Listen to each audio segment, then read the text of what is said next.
الحمد للہ رب العالمین والعاقبۃ للمتقین والصلاة والسلام علی سید الانبیاء واشرف المرسلین اما بعد فاعوذ باللہ السمیع العلیم من الشیطان الرجیم بسم اللہ الرحمن الرحیم وقالت طائفة من اہل الکتاب آمنوا بالذی انزل علی الذین آمنوا وجہ النار واکفروا آخرہ لعلہم یرجعون ولا تؤمنوا الا لمن تبع دینکم قل ان الہدى ہدى اللہ ان یؤتى احد مثل ما اوتیتم او یحاجوکم عند ربکم قل ان الفضل بید اللہ یؤتیہ من یشاء واللہ واسع علیم یختص برحمتہ من یشاء واللہ ذو الفضل العظیم ومن أهل الكتاب من إن تأمنه بقنطار يوده إليك ومنهم من إن تأمنه بدينار لا يوده إليك إلا ما دمت عليه قائما ذلك بأنهم قالوا ليس علينا في الأميين سبيل ويقولون على الله الكذب وهم يعلمون بلى من أوفى بعهده واتقى فإن الله يحب المتقين إن الذين يشترون بعهد الله وأيمانهم ثمنا قليلا أولئك لا خلاق لهم في الآخرة ولا يكلمهم الله ولا ينظر إليهم يوم القيامة ولا يزكيهم ولهم عذاب أليم صدق اللہ العظیم وقال سبحانہ وتعالی فی شان رسولہ الکریم جلالا واکراما ان اللہ وملائکتہ یصلون علی النبی یا ایھا الذین آمنوا صلوا علیہ وسلموا تسلیما اللہم صل علی سیدنا ومولانا محمد وعطرتہ بعدد کل معلوم لک۔ محترم سامعین کرام، بزرگوں اور دوستوں، عزیز ساتھیوں، اللہ سبحانہ وتعالی کے فضل و کرم اور اس کی توفیق سے گزشتہ نشست میں ہم نے سورہ آل عمران کی آیت نمبر 71 تک ترجمہ اور اس کی تفسیر کو سماعت کیا تھا۔ انشاءاللہ اس کے بعد کی آیتوں پر روشنی ڈالیں گے۔ اللہ سبحانہ و تعالیٰ سے دعا ہے اس کو بیان کرنا، اس کو سن کر اس پر عمل پیرا ہونا ہمارے لیے آسان فرمائے۔ اللہ سبحانہ و تعالیٰ سورہ آل عمران کی آیت نمبر 72 میں آیت نمبر 72 ارشاد فرمایا وقالت طائفة من أهل الكتاب آمنوا بالذي أنزل على الذين آمنوا وجه النار واكفروا آخره لعلهم يرجعون۔ اور اہل کتاب کے ایک گروہ نے کہا تم صبح کو اس پر ایمان لاؤ اور جو مسلمانوں پر نازل ہوا ہے، اور شام کو اس کا کفر کرو، شاید کہ وہ مسلمان دین سے پھر واپس لوٹ جائیں۔ ولا تؤمنوا الا لمن تبع دینکم قل ان الہدى ہدى اللہ ان یؤتی احد مثل ما اوتیتم او یحاجوکم عند ربکم، اور تم صرف اس شخص کی بات مانو جو تمہارے دین کا پیروکار ہو۔ قل ان الہدى ہدى اللہ، اے نبی صلی اللہ علیہ وسلم آپ فرمائیے کہ دراصل ہدایت تو اللہ کی طرف سے ہے۔ انہوں نے کہا کہ تم یہ بھی نہ مانو ان یؤتی احد مثل ما اوتیتم او یحاجوکم، جو کچھ تم کو دیا گیا ہے اس کے مثل کسی اور کو بھی دیا جا سکتا ہے۔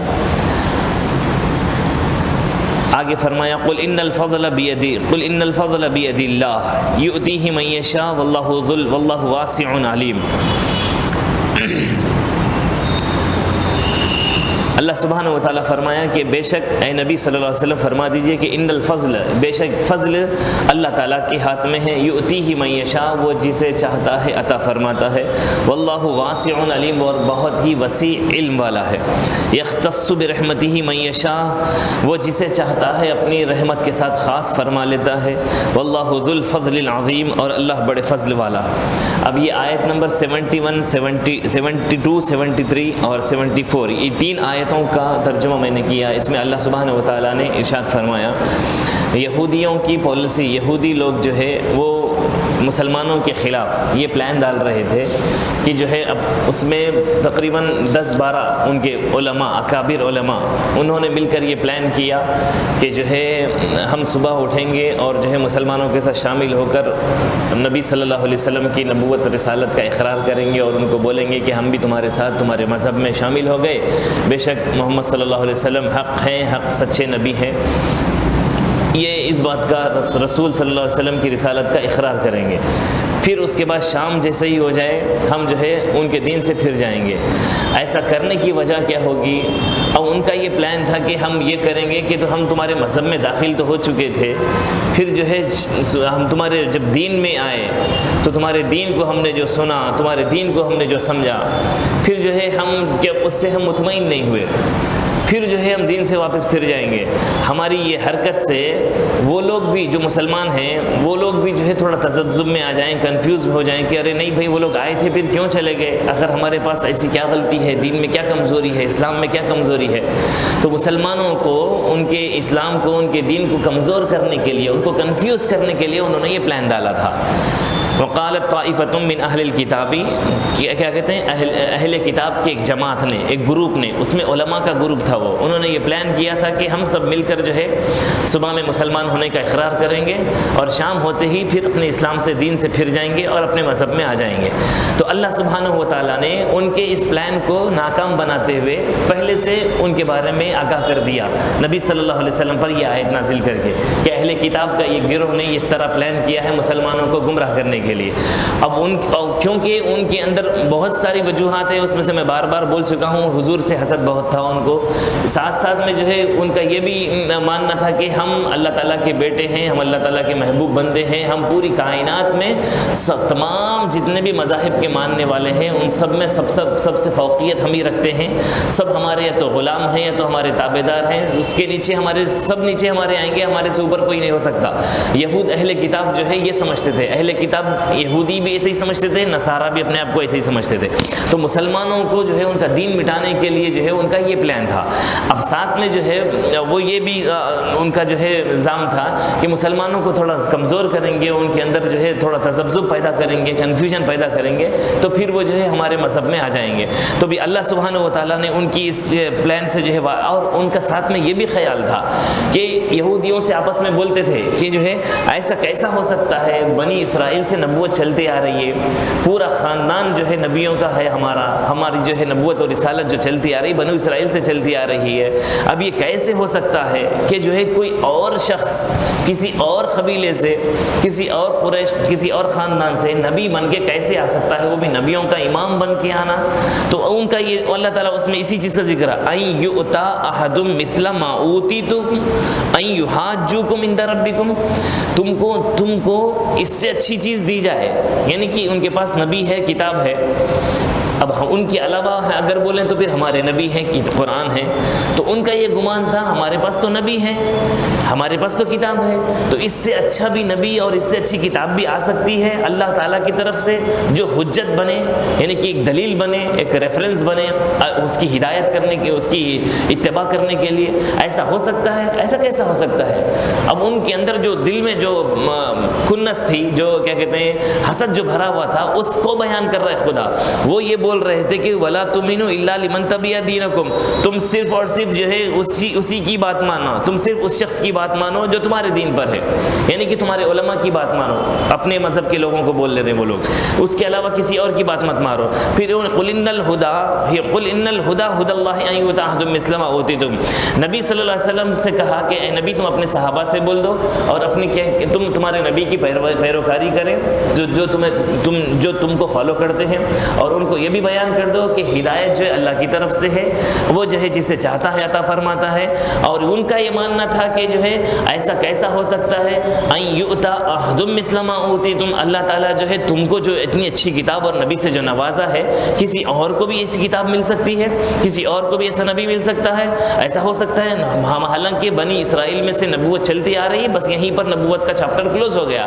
اگر کوئی نبی آنا بھی ہے تو پھر یہیں سے آئے گا، کوئی اور باہر سے نبی آئے گا تو ہم اس کو ایکسیپٹ نہیں کریں گے، کیونکہ حضور صلی اللہ علیہ وسلم جو ہے اسماعیل علیہ السلام کی اولاد سے تھے، اور حضور صلی اللہ علیہ وسلم جو ہے کیا کہتے ہیں خاندان قریش سے تھے، تو بنو اسرائیل سے جو نبوت کا سلسلہ چلتا آ رہا تھا وہ ٹوٹ گیا، اور نبوت ادھر وہاں پہ نبوت کا دروازہ بند ہو گیا، اور سرکار دو عالم یہ خاندان سے پیدا ہوئے، تو یہ چیز ان کو بڑا گراں گزر رہی تھی، اور سرکار دو عالم صلی اللہ علیہ وسلم پہ نبوت کا انکار کرنے کے لیے حسد کا سامان بن رہی تھی، حسد کا ذریعہ بن رہی تھی، اور ان کے دل میں، اور وہ اپنے قوم کو گمراہ کرنے کے لیے یہ بول رہے تھے کہ نہیں سب بیکار باتیں ہیں. اتنا اچھا نبی، اتنی اچھی ہمارے پاس کتاب ہونے کے باوجود کوئی اور کتاب نازل ہونے کا، کوئی اور نبی آنے کا سوال ہی نہیں پیدا ہوتا.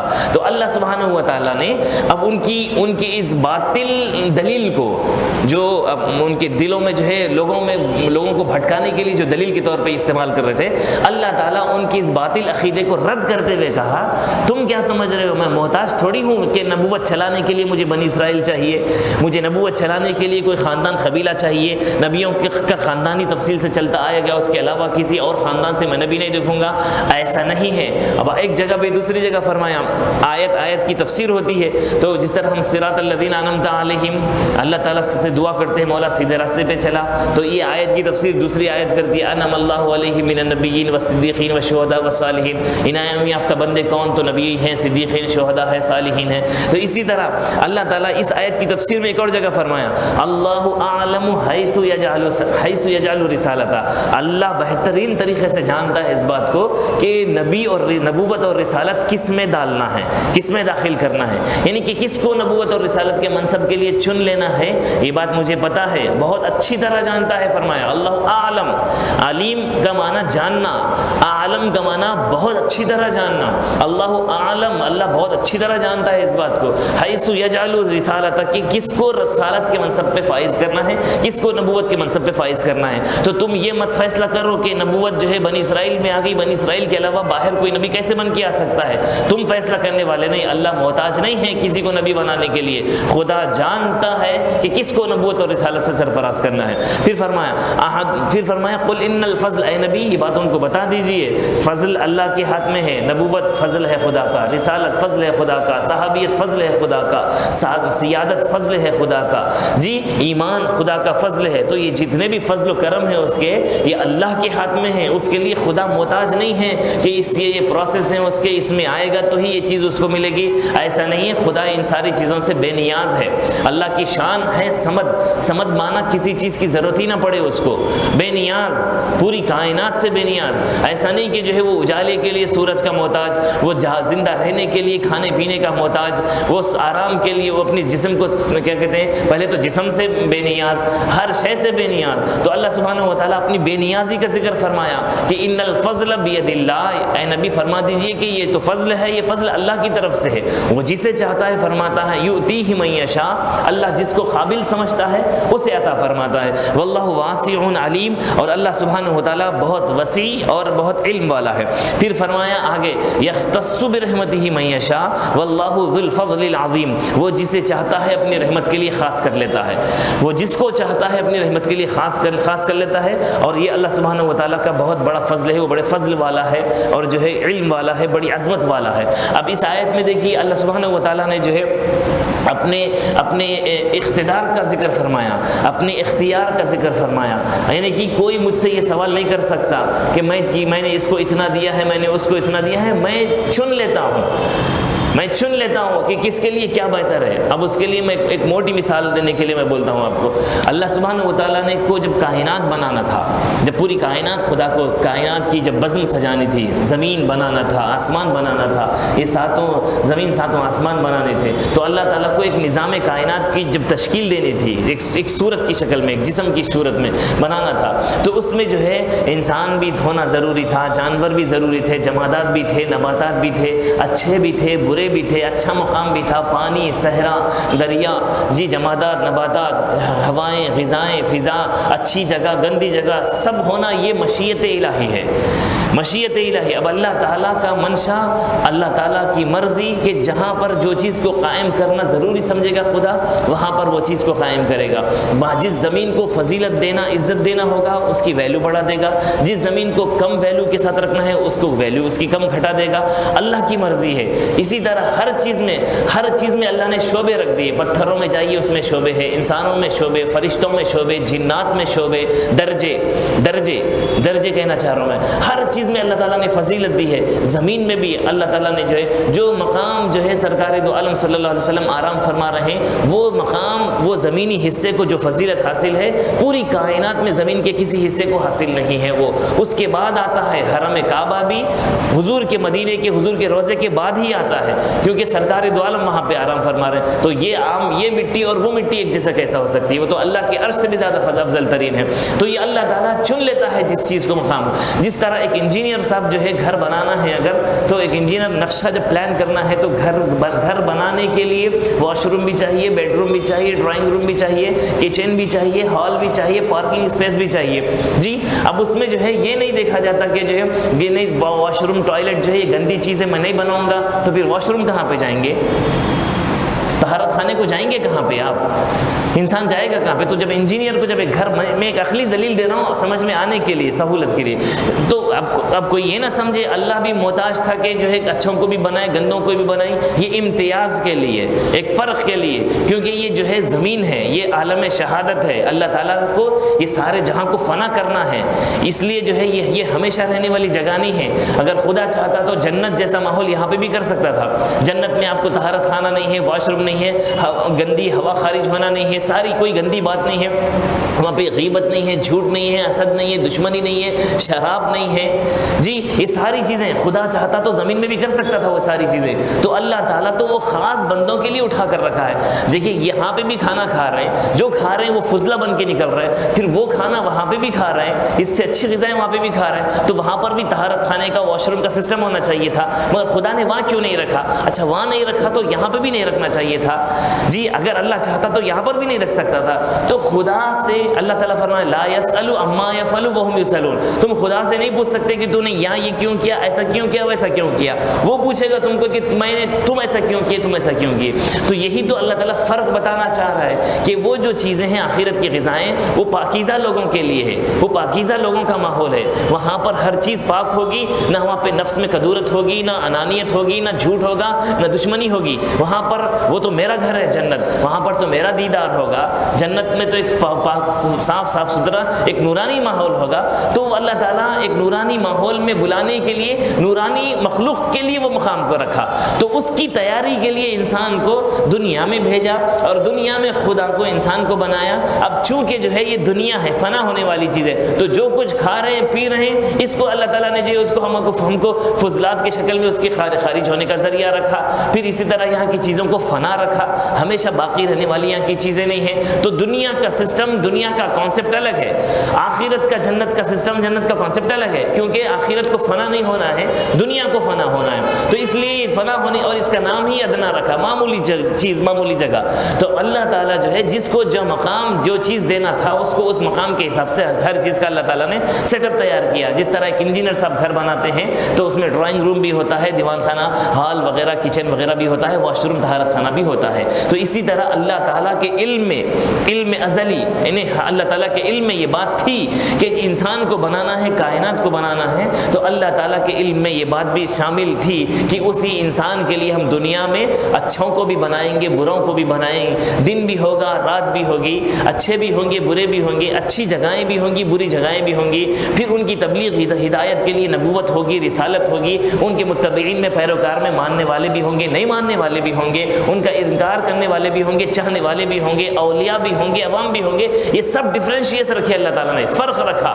یہ اللہ تعالیٰ اسی کو کہہ رہا ہے یختص برحمتی من یشاء، اللہ تعالیٰ جس کو جو سوٹ کرتا ہے۔ اب دیوان خانہ بولے کہ مجھے ہال کیوں نہیں بنایا، ہال بولے کہ مجھے بیڈ روم کیوں نہیں بنایا، بیڈ روم بولے کہ مجھے کچن روم کیوں نہیں بنایا، ایسا نہیں بول سکتے۔ وہ جانتا ہے بنانے والا کہ جہاں پر جو چیز سوٹ کرے گی، جہاں پر جو چیز اچھی لگے گی جی، وہ چیز وہاں پر۔ اب کچن کے ساتھ میں اگر واش روم بنا دیا جائے تو اس کی گندگی یہاں پر آئے گی، کھانے پینے کے ساتھ وہ بالکل میچ نہیں کرتی وہ چیزیں۔ تو انسان جس طرح اپنے عقل سے ایک اندازہ لگا سکتا ہے کہ جو ہے ہم ایک گھر بنانے جا رہے ہیں تو ہمارا گھر کیسا ہونا چاہیے، اس پہ ہم جو ہے رخ بھی دیکھتے ہیں، وینٹیلیشن بھی دیکھتے ہیں، ہر چیز دیکھتے ہیں۔ بالکل اسی طرح اللہ سبحانہ و تعالیٰ نے کو جب دنیا بنانا تھا اور دنیا کے لیے اپنی عبادت کے لیے جو جو چیزوں کو بنانا خدا کے علم میں ضروری تھا وہ ساری چیزیں خدا نے بنائی اپنے، حالانکہ سب کا سب انسان کو عبادت کے لیے پیدا کیا، مگر وہ عبادت کے لیے دنیا میں جب اس کو زندگی سے نوازنا تھا تو اس کو زندہ رہنے کے لیے کیا کیا چیزوں کی ضرورت تھی وہ ساری چیزیں انسان کو بغیر مانگے کے پہلے سے عطا کر دیا خدا۔ یہ اس کا سسٹم ہے۔ اب اسی میں کسی کے دامن میں نبوت آئی، کسی کے دامن میں رسالت آئی، کسی کے دامن میں جو ہے صحابیت، کسی کے دامن میں ولایت، کسی کوئی اہل بیت، کوئی سیادت، کوئی حافظ، کوئی عالم، کوئی مومن، کوئی جو ہے قاری، جی کوئی مبلغ، ہر کوئی الگ الگ صفت، کوئی اخلاق حسنہ کا مالک، کوئی خوبصورتی کا مالک، کوئی ٹیلنٹ لیا ہوا، کوئی جو ہے طب میں مہارت رکھتا ہے، کوئی انجینئرنگ میں مہارت رکھتا ہے۔ جس میں جو صلاحیت خدا دیکھتا ہے، جس میں جو ظرف دیکھتا ہے، جس میں جو ہمیں ایک معمولی جو ہے ہمیں کنواں کھودنا ہے تو زمین میں جو ہے تلاشتے ماپتے ہیں کہ پانی کہاں پر، پہلے اس کا جو ہے آلہ لا کے چیک کرتے ہیں پانی کون سے ایریے میں نیچے ہے، پھر ہماری سہولت کے واسطے بھی کون سے ایریے میں بورویل کھدائیں گے تو اچھا ہوگا۔ یہ جو زمین کا جو بیس دیکھنا ہے، زمین کی صلاحیت پانی کہاں پر ہے کیا ہے وہ جو دیکھنا ہے، یہ کیا ہے پیمانے سے آپ آلے سے معلوم کر رہے ہیں۔ بالکل اسی طرح انسان کو بھی دیکھتا ہے خدا، یہ اس کیونکہ سرکار روایتوں میں آیا ہے کہ اللہ تعالیٰ حضور کی امت میں جن کے دل سب سے زیادہ پاکیزہ دیکھے، سب سے زیادہ باادب جن کے دل خدا نے دیکھے، ان کو رسول اللہ کی زیارت کے لیے چن لیا اور ان کو صحابی بنا دیا۔ دیکھیے سب سے زیادہ جن کے دل اللہ تعالیٰ نے ادب والے دیکھے، جی پاکیزہ دل دیکھے، جن کے دل میں دنیا کی محبت بالکل نہیں، جی جن کے دلوں کو خدا کی محبت سے بھرپور پایا، رسول کی محبت سے، ان کے عشق سے بھرپور و معمور پایا، جن کو دنیا کی محبت سے خالی پایا، اللہ تعالیٰ نے ان کو صحابیت کے لیے چن لیا۔ کئی ایسے بھی ہیں لاکھوں ہزاروں سجدے جنہوں نے کیے، ہزاروں سینکڑوں قرآن کی تلاوتیں کیے، سب کچھ ان کے دامن میں آیا، مگر ایک لمحے کی زیارت بھی رسول اللہ کی ان کے دامن میں نہیں آئی، اللہ تعالیٰ چن لیا ان کے لیے۔ ایک صحابی، ایک شخص جو بیمار تھا، حضور صلی اللہ علیہ وسلم نے ان کی عیادت کے لیے گئے، حضور صلی اللہ علیہ وسلم نے ان کو کہا کہ کہ موت کے قریب تھا، حضور نے اس سے کہا کہ چل کلمہ پڑھ لے، مسلمان ہو جا۔ اپنے باپ کی طرف دیکھنے لگا، بابا جان کیا بولتے ہیں؟ باپ نے کہا بالکل تیرے نبی جو کہہ رہے ہیں وہ سن لے، تو وہ کلمہ پڑھا اور مسلمان ہو گیا۔ حضور صلی اللہ علیہ وسلم حجرے سے باہر نکل رہے تھے، بس اسی وقت اس کا وصال ہو گیا۔ 1 منٹ کی بھی صحبت نہیں، 2 منٹ کی بھی صحبت نہیں، بس یوں ابھی تھوڑی دیر پہلے کافر تھا، کلمہ پڑھا، مسلمان ہو گیا، تھوڑی دیر میں پھر جو ہے انتقال بھی ہو گیا۔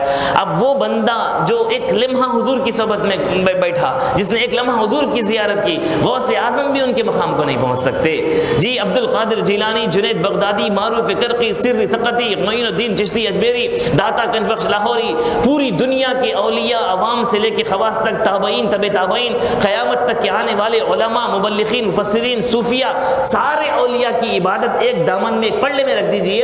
ایک لمحہ جو صحابی کا وہ جو جس نے رسول اللہ کی زیارت کی ہے، اس کے مقام و مرتبے کی گرد کو تک نہیں پہنچ سکتا۔ یہ اللہ کا فضل ہے جو چن لیتا ہے خدا۔ اب ہم خدا سے سوال نہیں کر سکتے، تو اب یہ ہم اس کی ہم کو نہ سینس ہے نہ ہم کو اس کا جو ہے علم ہے۔ ہمارا کام یہ ہے کہ بس خدا نے اس میں کچھ دیکھا ہے، اس لیے اس کو اس کے فضل کرم سے اس نے اس کو چن لیا ہے، بس اللہ سبحانہ و تعالیٰ کے فضل کو مان کر جو اسے تسلیم کر لینا چاہیے۔ اس کو اتنا کہیں کو اتنا کہیں کو اتنا کہیں کو اتنا، یہ جو حجت کرنے والا ہوتا نا، حجتی لا امتی، بحث کرنے والا خدا سے، اس کو دیا ہمیں کو کہیں کیوں نہیں دیا؟ وہ چیز 1 منٹ کی زیارت کے لیے مجھے چن لینا تھا، مجھے حافظ بنانا تھا، مجھے یہ دینا تھا۔ ارے بھائی اللہ نے تم کو جو بھی بنایا نا اسی میں باکمال نکھر آ جاؤ۔ تم انجینئر ہی صحیح رہو، انجینئر، اسی انجینئرنگ میں رہ کے تم بتاؤ اللہ کا بندہ کیسا ہوتا ہے۔ جی تم تعلیم دنیا کی کرو یا ڈاکٹر بنو، انجینئر بنو، کچھ بھی بنو، تم مائنڈ سیٹ تمہارا اسلامی ہے یا غیر اسلامی ہے۔ اس سے مولانا لوگوں نے دینداری کا ٹھیکہ لے کے نہیں بیٹھا کہ عالم جو بندہ عالم ہوگا وہی اللہ والا ہوگا، جو حافظ ہوگا وہی اللہ والا ہوگا۔ کوئی حافظ، مبلغ، کوئی مولانا کوئی ٹھیکہ لے کے نہیں بیٹھے، کوئی سجادہ بھی دین کا ٹھیکہ لے کے نہیں بیٹھے گا کہ جو ہے جو کسی بڑی اولیاء کی اولاد سے ہوگا وہ ولی کامل ہوگا ورنہ نہیں ہوگا۔ ایسا کوئی نہیں۔ جو ڈاکٹر ہے، ڈاکٹر رہ کر بھی وہ اللہ کا ولی ہو سکتا ہے، انجینئر رہ کر بھی اللہ کا ولی ہو سکتا ہے، دنیا کے کسی عہدے پہ ہو کے بھی وہ اللہ کا ولی ہو سکتا ہے، کیونکہ اللہ کی ولی ہونے کے لیے شرط کوئی ڈگری نہیں ہے، رسول اللہ کی اتباع شرط ہے، رسول کا ادب شرط ہے، رسول اللہ صلی اللہ علیہ وسلم کا عشق شرط ہے۔ تو جو لوگ بحث و مباحثے میں پڑ گئے وہ جو ہے آپس میں جھگڑے، حسد، دشمنی، تو میں پڑ گئے. تو یہ تو میں یہ الفاظ کی ہیرا پھیری، ایسا ہے تو ویسا کیوں، ویسا ہے تو ایسا کیوں، نہیں ایسا کرو ویسا کرو، یہ پوری اہل کتاب کی بول چال ہے. یہ ان کی بولی، ان کی پلاننگ، ان کی ایمان، ان کی گمراہی، یہ سارا مزاج جو دیا ہوا ہے نا یہ اہل کتاب کا ہے. اے ایمان والو، تم یہ سب جھگڑوں میں مت پڑو. اللہ تمہارا بے نیاز ہے، جسے چاہتا ہے وہ ہدایت کی باغ دوڑ اسے لگا دیتا ہے. جی اللہ تعالیٰ جسے چاہتا ہے وہ ہدایت یافتہ بنا دیتا ہے، اور اپنی فضل و کرم سے یہ سارا فضل جو ہے نا یہ. اچھا، سیدہ کائنات کے بارے میں کیا بولیں گے؟ حضور صلی اللہ علیہ وسلم کی 4 بیٹیاں ہیں.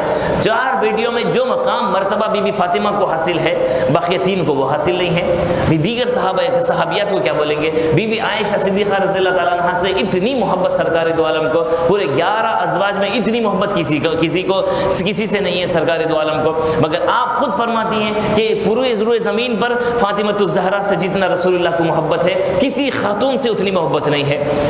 جی اب تو کوئی دعویٰ تو نہیں کر سکتا، کوئی بحث بھی نہیں کر سکتا.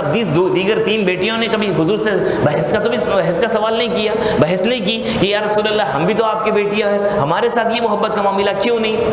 ہمارے ساتھ بھی وہ چاہت محبت سب کے ساتھ ہے، کوئی انکار نہیں. مگر جو کمال درجے کی جو چاہت ہے، جس میں جو ہے عشق جسے کہتے ہیں، وہ جسے سید کائنات سے کیا بولتے ہیں اللہ کے رسول صلی اللہ علیہ وسلم کو حاصل سے ہے. تو یہ کیا ہے؟ اللہ تعالیٰ کا فضل و کرم ہے ان کے لیے. ان میں وہ خوبیاں، ان میں وہ ظرف دیکھا، ان میں وہ جذبہ دیکھا. فاطمہ الزہرا میں اللہ سبحانہ و تعالیٰ نے وہ دیکھا، ان کے اندر وہ مادہ دیکھا. کون سا مادہ؟ صبر کا مادہ، عبادتوں کا جذبہ، عشق الہی، پھر للہیت، کیفیت، صوفیت. یہ ساری چیزیں سید کائنات میں جو اعلیٰ درجے کا دیکھا وہ پوری کائنات میں کسی میں نہیں دیکھا. تو اللہ تعالیٰ نے جب حیا کی وہ پیکر، جی حیا کا جو ہے وہ کیا کہتے ہیں، حیا کی انتہا سید کائنات کے دامن میں دیکھا تو اللہ تعالیٰ نے ان کو بنا دیا وہ مقام صحیح. اس لیے ان کا نام حضور صلی اللہ علیہ وسلم نے کہا یہ فاطمہ الزہرا ہے. جی تو دوسرے لوگوں کو وہ مقام حاصل نہیں ہے. تو یہ کیا ہے؟ اللہ تعالیٰ چن لیتا ہے. ارے بھائی آپ نے کمرے کو اتنا خوبصورت کیوں سجایا؟ صحن تو معمولی ہے، صحن بھی تو گھر کا حصہ ہے. اس نے کیا کیا تھا؟ اس کی شایا نشان وہ صحن سمجھ چمک رہا ہے، دمک رہا ہے. جی اور دیوان خانہ، بیڈ روم، اس کی اپنی شایا نشان وہ چمک رہا ہے. تو اللہ تعالیٰ کی مرضی ہے، وہ جسے چاہتا ہے اپنے فضل و کرم سے چن لیتا ہے. بندہ اس پر خدا سے سوال نہیں کر سکتا، ورنہ جو ہے وہ جو بندہ جو ہے اللہ تعالیٰ کی نعمتوں پر اعتراض کرے گا پھر وہ ایمان سے خارج ہو جائے گا، گمراہ ہو جائے گا. پھر اب آگے فرمایا وَمِنْ أَهْلِ الْكِتَابِ مَنْ إِنْ تَأْمَنْهُ بِقِنْطَارٍ يُؤَدِّهِ إِلَيْكَ وَمِنْهُمْ مَنْ إِنْ تَأْمَنْهُ بِدِينَارٍ لَا يُؤَدِّهِ إِلَيْكَ إِلَّا مَا دُمْتَ عَلَيْهِ قَائِمًا ذَلِكَ بِأَنَّهُمْ قَالُوا لَيْسَ عَلَيْنَا فِي الْأُمِّيِّينَ سَبِيلٌ وَيَقُولُونَ عَلَى اللَّهِ الْكَذِبَ وَهُمْ يَعْلَمُونَ. اور فرمایا اے مخاطب یعنی اہل کتاب میں سے بعض ایسے بھی ہیں، اے مخاطب یعنی ہم سے کہہ رہا ہے پوری کائنات سے کہ کیا فرمایا وَمِنْ أَهْلِ الْكِتَابِ، اہل کتاب میں سے بعض ایسے بھی ہیں مَنْ إِنْ تَأْمَنُوا بِقِنْطَارٍ يُؤَدِّهِ إِلَيْكَ، جن کے پاس امانت رکھائی جائے، ڈھیروں امانت رکھا دی. بقنطار یعنی کہ بہت زیادہ ڈھیر میں آپ نے ان کے پاس لاکھوں کا مال جمع کر دیا اسٹاک میں. تو وہ لوگ ایسے ہیں، اہل کتاب میں سے بعض ایسے ہیں یؤدیہ الیہ، جو ہے امانت میں خیانت کرے بغیر سارا مال واپس لوٹا دیتے ہیں. یہودی، نصرانی، اہل کتاب کا ذکر ہے اس میں. ومن اہل الکتاب، اہل کتاب میں سے بعض ایسے ہیں جس کے پاس من ان تأمن ہو، اگر تم انہیں امانت دے بقنطار یؤدیہ الیک، تو وہ امانت ڈھیر ساری بھی کیوں نہ ہو وہ تم کو لوٹا دیں گے. پھر فرمایا ومنہم من ان تأمنوا بدینار لا یؤدیہ الیک الا ما دمت علیہ قائما. پھر بعض اس میں سے ایسے ہیں جو تمہارے جو ہے امانت کو نہیں لوٹائیں گے جب تک کہ تم ان سے بار بار پوچھ کے ان کی جان پہ نہ بیٹھ جاؤ. میرا پیسہ کہاں ہے؟ لا میرا اسٹاک کہاں ہے؟ میں تیرے پاس رکھایا تھا، دے دے دے دے، روزانہ اس کی جان پہ بیٹھ جانا. جی ایسے بھی ہیں جو ہے جب تک ان سے مانگتے نہیں پھر وہ لا یؤدیہ الیک، تم کو واپس نہیں لوٹائیں گے. الا ما دمت علیہ قائما، اس کے سر پہ کھڑے نہ رہ جائیں جب تک کیا ہوا میرا مال دینا ہے، تم قرضہ ہو تم میرا. پھر فرمایا ذالک بانہم قالوا لیس علینا فی الامیین سبیل. دیکھیے ان کی شرارت، ان کیا فرمایا ذالک بانہم قالوا لیس علینا فی الامیین سبیل. وہ سمجھتے ہیں اس کی وجہ یہ ہے کہ وہ کہہ چکے اس کی وجہ یہ ہے، ایسا کیوں کر رہے ہیں وہ لوگ جب وہ مسلمانوں کے مال کو ہڑپنے کو جائز سمجھتے ہیں؟ خدا کہہ رہا ہے ذالک بانہم قالوا لیس علینا، لیس علینا بول تو ہم پہ نہیں ہے، واجب نہیں ہے ہم پہ، فی الامیین سبیل، یہ جو جاہل کون؟ ہم لوگ، ہم کو سمجھتے ہیں وہ لوگ کہ یہ مسلمانوں کو، یہ جاہلوں کا مال اگر ہم لے کے ہڑپ لیں، ان کا اسٹاک لے کے کھا جائیں یا پیسہ لے کر کھا جائے ہم، تو ہم سے کوئی پوچھنے والی نہیں، لیس علینا، ہم پہ واجب نہیں ہے، کیا نہیں ہے؟ لوٹانا واپس۔ کیوں؟ وہ جو ہے وہ یہ سمجھ رہے ہیں کہ ہم اللہ تعالیٰ کے محبوب بندے ہیں، یہ لوگ اللہ کی نافرمانی کر رہے ہیں، ہمارے ساتھ ملنے کے بجائے اللہ کی نافرمانی یہ لوگ کر رہے ہیں، تو اللہ کی نافرمانی کرنے کی وجہ سے ان کو سزا کے طور پہ کر سکتے ہم ویسا ان کے ساتھ، ان کا مال ہڑپ کے کھا سکتے، ان کی امانت میں جو انہوں نے رکھا ہے اس میں خیانت کر سکتے، اور ساتھ میں یہ بھی سمجھ رہے فی الامیین، یہ لوگ جاہل ہیں، ہمارے پاس کتاب ہے، یہ تو بالکل کتاب نہیں، ایسے سمجھ رہے وہ لوگ، ان کے پاس کوئی کتاب وغیرہ نہیں، حالانکہ اللہ کے نبی کی کتاب ہے، اس کو پھر شاعری بولتے، فلاں فلاں ایل فیل بکتے۔ تو پھر اللہ تعالیٰ بیان کیا کہ وہ تو جو ہے مسلمانوں کو جاہل سمجھ رہے ہیں، اور فرمایا کیا کہ وَيَقُولُونَ عَلَى اللَّهِ الْكَذِبَ وَهُمْ يَعْلَمُونَ، اور وہ جو ہے اللہ سبحانہ و تعالیٰ کو دانستہ طور پر، جان بوجھ کر، دانستہ طور پر جان بوجھ کر وانٹیڈلی خدا پر جھوٹ باندھتے ہیں یہ لوگ کہ ہم اللہ کے بیٹے ہیں، اللہ نے ان کو بخش دیا، یہ جھوٹے ہیں، فلاں ہیں، مسلمان غلط ہیں، جاہل ہیں، ان کے پاس کوئی کتاب نہیں ہے، پھر ان کا رسول جھوٹا ہے، معاذ اللہ، استغفر اللہ، ایسی باتیں بول کر، حالانکہ یہ کیوں کہہ رہا ہے خدا؟ دانستہ طور پر خدا کو کی طرف جھوٹ باندھتے ہیں بول کر کیوں کہہ رہا ہے خدا؟ وہ اس لیے کہہ رہا ہے کہ اللہ نے ان کو بولا ہی نہیں اس طرح کہ تم میری پسندیدہ مخلوق ہو، تم کچھ بھی کرو تمہارے لیے جو معاف ہے۔ میں نے کب بولا تم کو کہ مسلمانوں کا مال لو، ہڑپ لو اور تمہارے لیے جائز ہے، تم لاڈلے بیٹے ہو میرے؟ میں نے کب کہا تمہارے ساتھ ایسا؟ میں نے کب کیا ایسا تمہارے ساتھ معاملہ؟ میں نے کب تمہیں بشارت دی، خوشخبری سنائی کہ تم جو ہے میرے ماننے والے ہو، تم اہل کتاب ہو، لہٰذا مسلمان جو ہے یہ جاہل لوگ ہیں، اس پر جو ہے تم ان کا مال ہڑپنے کی تمہیں اجازت ہے؟ ایسا کب کہا؟ یہ دانستہ طور پر، جان بوجھ کر، وانٹیڈلی یہ لوگ اللہ پر جھوٹ باندھتے ہیں، اور کیا جانتے ہیں اس بات کو ہم کیا کر رہے ہیں، اس کے باوجود بھی اللہ سبحانہ و تعالیٰ پر جھوٹ باندھتے، اور یہ ان کا یہ ایمان تھا۔ اب یہ کیوں کہا اس میں، اس آیت میں، آیت نمبر کون سی ہے؟ یہ آیت نمبر 75 میں، 75 میں، اس میں اللہ تعالیٰ نے اہل کتاب کی تعریف بھی کی۔ تعریف کون سی ہے؟ ان کے اندر کی کوالٹی کو بیان کیا۔ اس میں سے بعض ایسے بھی ہیں جو مال پورا واپس لوٹا دیتے ہیں، اور بعض ایسے بھی ہیں جو مال واپس نہیں لوٹاتے تھوڑی دیر تک، جب تک ان کی جان پہ نہ کھڑے۔ تو کیوں ایسا کرتے ہیں؟ کیونکہ ان کا آلریڈی یہ عقیدہ ہے کہ مسلمانوں کا مال ہڑپنا ہمارے لیے جائز ہے، کیونکہ یہ لوگ اللہ کے نافرمان بندے ہیں، یہ ان کا عقیدہ ہے مسلمانوں کے بارے میں۔ تو اللہ تعالیٰ نے ان کے اندر یہ کوالٹی بیان کی۔ تو ساتھ میں مفسرین کرام بیان کرتے ہیں کہ کسی کافر کے اندر کوئی، یا پھر کسی یہودی نصرانی کے اندر تم جو ہے کوئی ایک کوالٹی دیکھو، کوئی خوبی اگر دیکھو، تو تم اس سے یہ مت سمجھو کہ یہ بندہ مومن ہے۔ یہودی اگر ہوگا تو اس کے اندر امانت داری اگر دیکھو تو تم، ارے واہ کیا ایماندار ہے بھائی بندہ، میں 1 کروڑ رکھایا سارے کے سارے واپس لوٹا دیا، تو لہٰذا یہ بندہ ایماندار ہے، اس کا ایمان بھی صحیح ہے بول کر تم کہیں گمراہی میں مت پڑ جانا۔ ایسا ہو سکتا ہے یہودی بھی تمہارے مالوں کو رکھ کر امانت داری کے ساتھ واپس لوٹا سکتا ہے، یہ پاسبل ہے، چاہے وہ یہودی ہو یا پھر کافر ہو۔ تو یہ ایک انسانی اعتبار سے یہ کیا کہتے ہیں، وصف جو ہے نیکی کا وصف ہے، اچھے اخلاق ہونے کی علامت ہے۔ تو ایک اچھا خلق، ایک اچھی عادت اس کے اندر ہونے سے تم یہ مت سمجھنا کہ وہ بندہ مسلمان ہے یا پھر مومن ہے یا پھر اللہ کا لاڈلا بندہ ہے۔ یہ ایک بات۔ دوسری بات یہ بھی نہیں سمجھنا کہ یہ اس کے وصف سے آخرت میں اس کے لیے جہنم میں عذاب میں کمی ہوگی، جہنم میں 1000 سال جلنے کے بجائے 500 سال جلے گا، بہت زیادہ بڑی آگ کے بجائے چھوٹی آگ سے جلایا جائے گا۔ لا یخفف عنہم العذاب، قرآن میں بیان کر دیا صاف طور پر، کفار سے ان کے عذاب میں تخفیف، کمی نہیں ہوگی۔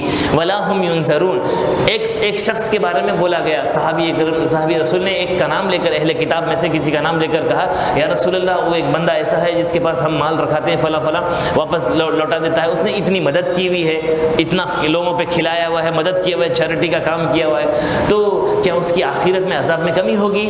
تو حضور صلی اللہ علیہ وسلم نے کہا نہیں ہوگی کمی۔ کیوں وجہ پوچھی گئی تو حضور صلی اللہ علیہ وسلم نے فرمایا کیا اس نے یہ کہا تھا اللہ کی راہ میں خرچ کرتے وقت، چیریٹی کا کام کرتے وقت، کوئی بھی اچھا کام کرتے وقت اس نے یہ کہا تھا، اے اللہ میں نے تیری راہ میں تیرے لیے کیا، قیامت میں میرا عذاب کم کر دینا؟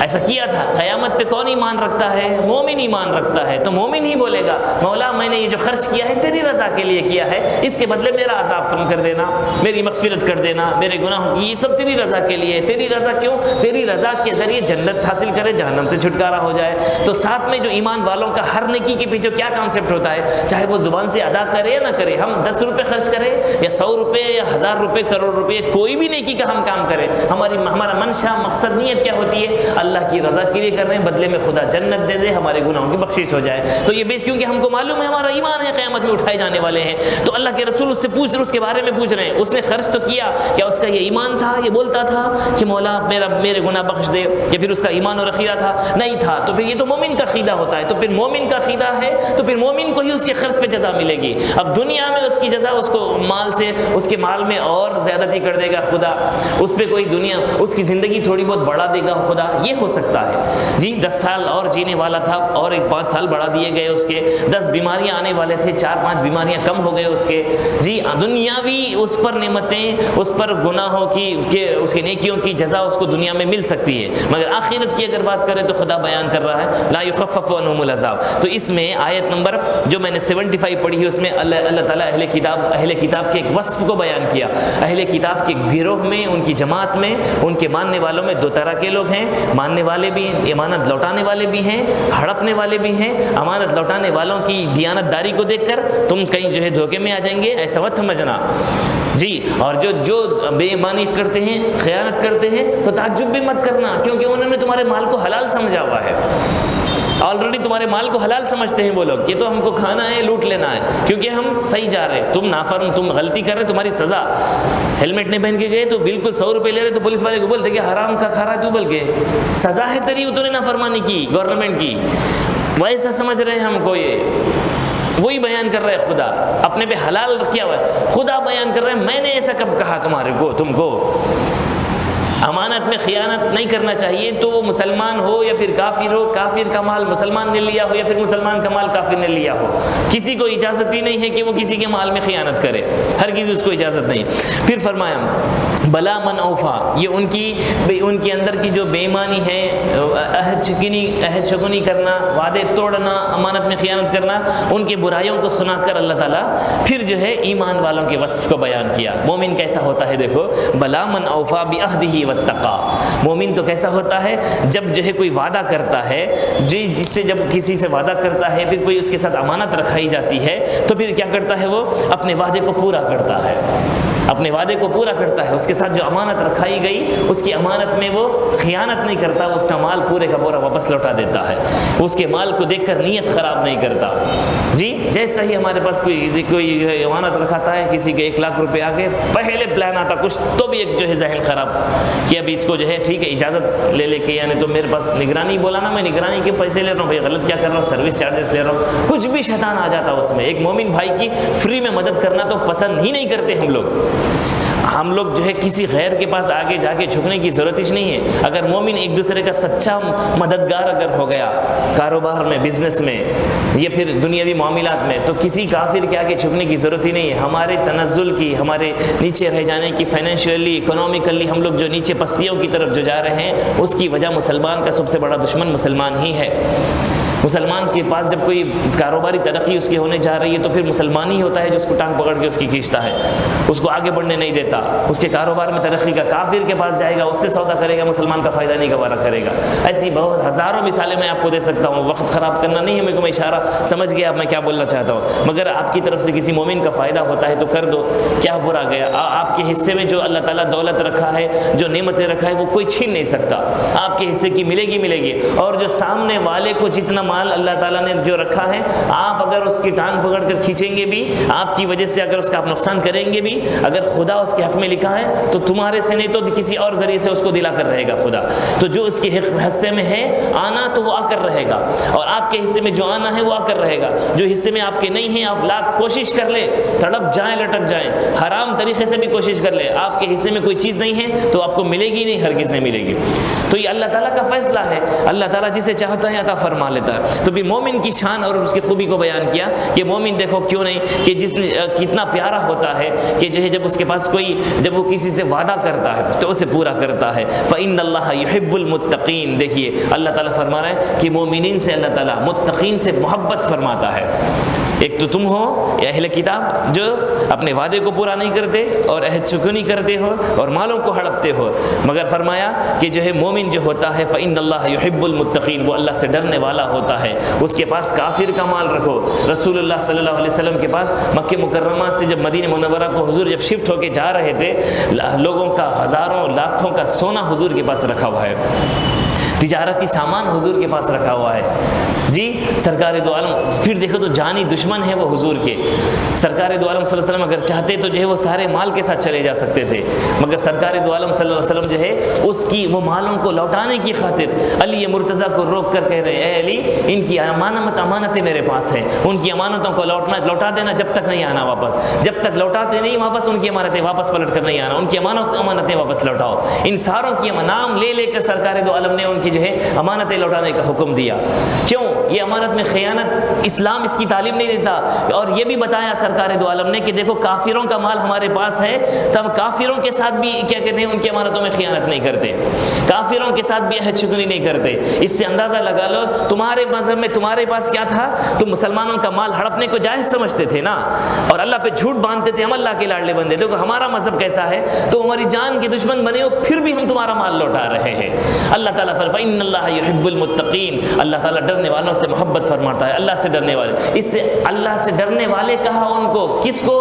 جو آپ کے پاس کوئی امانت رکھا ہے، چاہے وہ امانت رکھانے والا مسلمان ہو یا کافر ہو، یہودی ہو نصرانی ہو، آپ کا دشمن بھی کیوں نہ ہو، آپ کا دشمن بھی کیوں نہ ہو جان کا، وہ آپ کے پاس امانت رکھا ہے تو وہ امانت آپ کے دشمن ہونے کی وجہ سے وہ حلال نہیں ہو گئی آپ پہ، وہ دشمنی بعد میں اپنی جگہ پر. آپ کا کوئی ذاتی معاملہ ہے تو آپ کورٹ کے پاس جائیے، پولیس کے پاس جائیے، اس کو کسی اور طریقے سے ڈیل کریے.